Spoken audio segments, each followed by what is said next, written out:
Hey guys, so I was fortunate enough to get an early copy of this book, Conan the Barbarian, bound in black stone, the Deluxe Edition.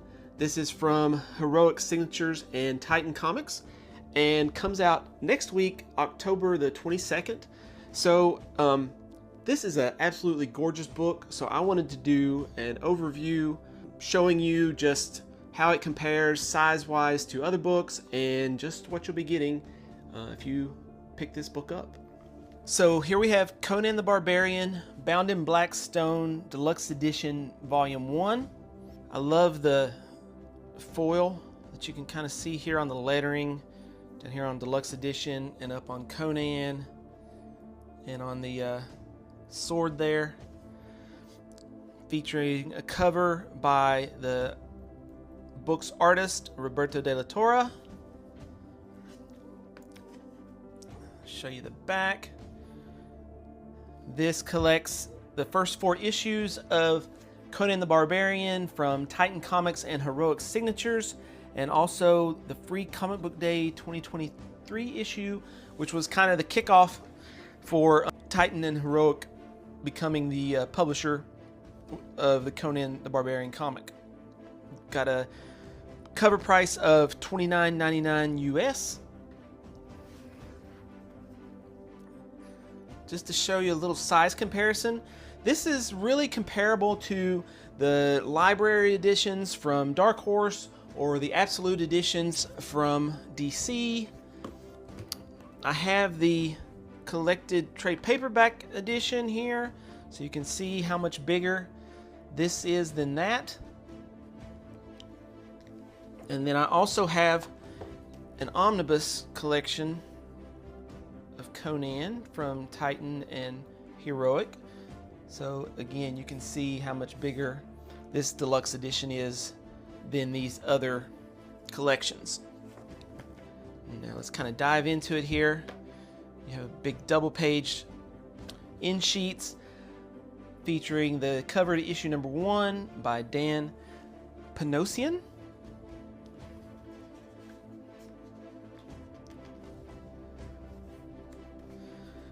The team from Heroic Signatures and Titan Comics. And here you have your creative team for this edition. Jim Zub is the writer. He has written this title from the beginning and still writing today. We just got issue 25 last week, I believe it was. The artist on this story arc is Roberto de la Torre. Colorist Dean White and Jose Villarrubia. Letters by Richard Starkings, a map by Francesca Berald, and edited by Matt Murray. Started off, we get an introduction from someone who is very familiar with Conan, and that would be Mr. Roy Thomas. He was the original writer and editor at Marvel that convinced Stan Lee to get the rights to adapt Conan into comic books, and he has written a lot of Conan stories since the 70s. Gorgeous black and white piece here by Roberto. We got our map of the Hyborian Age, when Conan walked the earth, and then our from the Numidian Chronicles. This is directly from Robert E. Howard, kind of giving us a taste of the world that Conan is going to be interacting with here. I'm not going to go into many, maybe slight spoilers, but nothing major in talking about this. I really kind of wanted to showcase the size and feel of the book and the amazing art by Roberto. This is from the free Comic Book Day issue. As you can see, his style is very reminiscent of John Buscema, and that is a very high compliment indeed, in my opinion. This is like quintessential comic book art to me. Now, The thing that I like so much about what Jim Zub has been doing on this title is you get, and this goes back to Robert E. Howard's original work, and I'll speak a little bit more of it later, but you get bits and pieces that tie the whole history of Robert E. Howard's worlds together. Like, for just as an example, there is a sword. Oh wait, I'll touch on this page. This is kind of a key page. You kind of get some of Robert E. Howard's original stories here. You have the serpent in the bowl, or the god in the bowl. Was it God in the bowl? The Tower of the White Elephant. Shoot, I just read these stories too, and Rogues in the House, and then there is Bellet, of course. So in this very first Free Comic Book Day issue, Conan finds a sword after this battle is through, and he decides to take it with him as he heads out on his journey into the world, and that is the end of the Free Comic Book Day issue. And then we're just thrown in here many years later, not that many, but Conan is still a young man. He has wandered about a little bit, and he has returned north and is about to get an introduction to a very important character that is a new creation of Jim Zub here, and that is Brissa. She comes riding into town, warning the town of danger coming. There is a horde of zombie-like men that are just rampaging through the countryside, killing everything in their sight, and it has wiped out her town and her people, and she's just trying to warn others. But she's a very cool character with ties to Brule, who is a character from the time of, in the age before the Hyborian age, the time of Kull the Conqueror. She is a Pict, which is a race that kind of runs continuously through Robert E. Howard's works.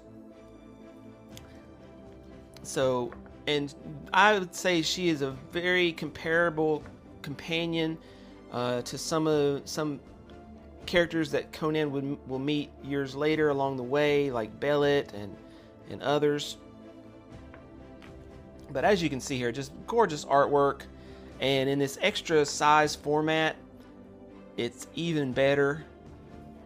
The cool thing that Jim Zub does is he's kind of, instead of each issue kind of being a one-off story, he is building something here. He is leading up to a bigger mystery with each story arc, and eventually this story culminates at the end of a year's run into a miniseries that is very important and kind of one of the cooler things that I think he could have done with these characters. So it's a gorgeous double page spread there. So I'm going to skip because I don't want to spoil anything too major here and just show you what else is in the book. One of my favorite parts of the individual issues is at the end of each issue you get an article by historian Jeffrey Shanks. Whether that's a history of the characters that Conan is facing in that particular story arc, or it's just a general history of Robert E. Howard and his writing and the worlds that he created. Like starting off here, it's just talking about how Robert E. Howard was really kind of the pioneer of creating a mythology and I guess you could call it the Howardverse, where you have characters from different time periods who either come into contact with each other through mystical ways, or have visions of one another, or they're a direct relation of a character from another time, or there may be an item that is from a previous character that finds its way into, say, Conan's time or even the 1930s. And I just think that is really cool.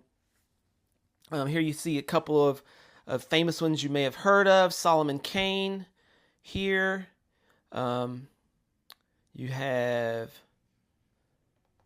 Conan, Call the Conqueror, El Borak. Who else do we have? Brule. I like this guy because it's my mom's maiden name, Breckenridge Elkins. Robert E. Howard wrote for a very short amount of time, but he wrote and created many awesome characters. So again, here in this article, he talks about how Robert E. Howard was first creating a shared universe where you had characters that come up during the Roman Empire, prehistory in the Hyborian Age, and then even before that, at the time of Kull the Conqueror, and how he had these through lines that would go and appear in different stories in different time periods to kind of show that these all existed in the same universe. And I just think that is amazing, especially that these stories were written mostly back in the 1930s. You get a huge cover gallery of all the variant issues that were released for each title. So these were all like issue number 1 variants. More variants for issue number 1. Some variants for issue number 2. And 3 and 4, and so on. A couple of homage covers here.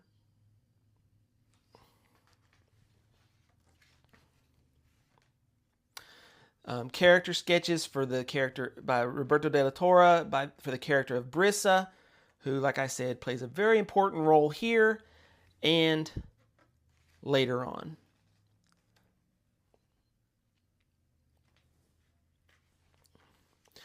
You get an interview with Jim Zub, kind of talking about his inspiration.